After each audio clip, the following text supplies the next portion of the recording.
and to make okay, we'll go back. What they have, so to speak. Very laissez-faire.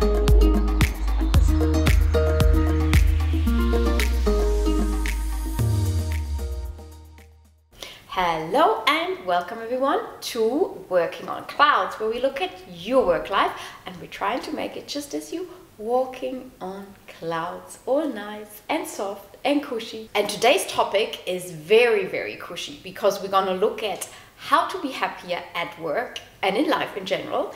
And I'm gonna share with you the research we know and the ideas and techniques you can practice for your own life. So let's get started.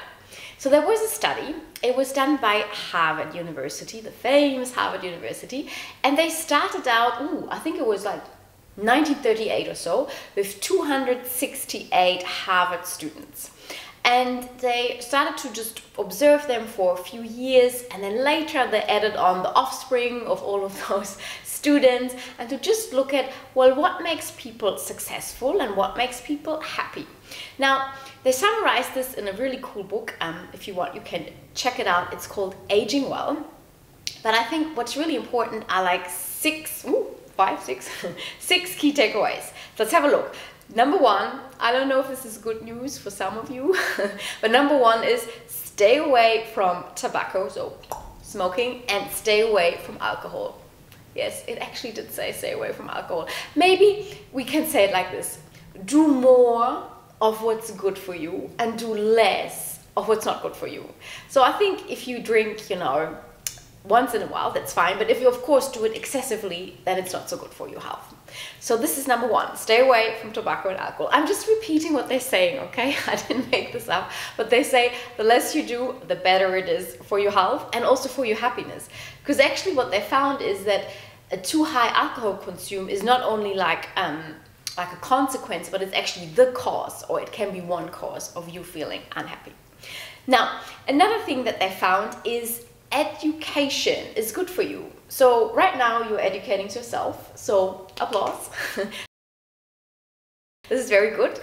So they found that actually college education, so those who went to university and studied, and it didn't have to be like a prestigious college just as Harvard, it could be like any college, but as long as you invest in your education, it's really good for you. And I think we don't have to always think about the big degrees or the big things we do, but just what are like small things that you can do to keep learning, to keep developing, to keep doing nice things. So go on and read that book or watch that video, this video or another video, and just try to incorporate new things to keep your mind open. Now, what they found also, which is really good news, I thought, is that relationships matter. Isn't that nice? So the more the people invested and maintained like relationships, the happier they were at the end of their life. So it's about keeping those friends close to you that you have, but also exploring new friends. So maybe if you can go abroad or take on a new hobby, and just seeing that you also meet and connect with some new people, as well as keeping those friends who do you well. Not all friends do you well, so make sure you keep those that are good for you.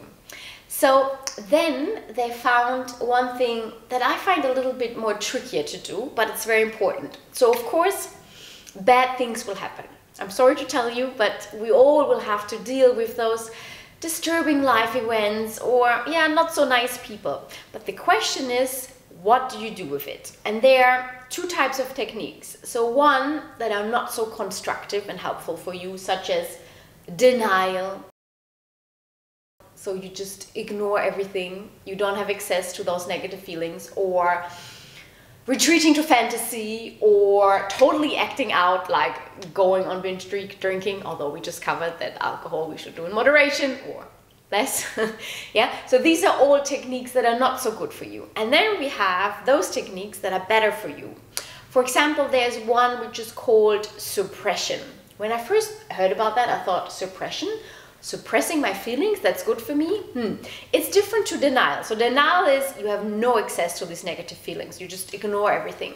But suppression means you are aware that maybe you know, there are negative feelings for you, but you choose not to go into like overthinking and going over and over it again because it hurts you. You just decide in this moment that you want to focus on other things. So that seems to be a technique that's more helpful for you.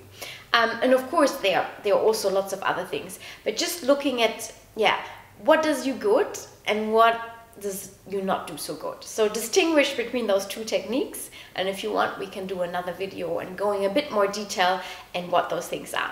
But this Harvard study actually found, yeah, those people who engage in the more supportive techniques for themselves, they were much happier. Another thing that's interesting is a happy childhood leads to a happier later life. When I read that, I was like, that's not really fair, right? Because I mean, maybe you had a happy childhood, that's great, but what if you hadn't?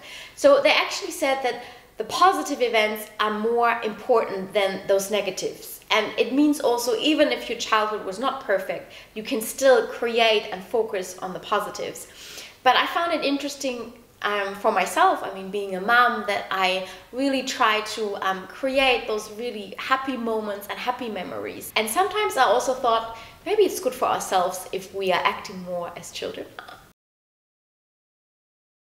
So if we play more or do all of these techniques, I think that's another really nice takeaway. And last but not least, they say volunteering or giving back to the community. So just giving for the sake of giving and really connecting through that within, yeah, the area you live, that also really helps you with your happiness. And I think that makes total sense, right? Because you would there maybe meet new people or maintain friends. And it's also clear that altruism, so for example, just doing things because, yeah, you want to help others and not expecting anything in return, also leads to happiness. So that makes sense.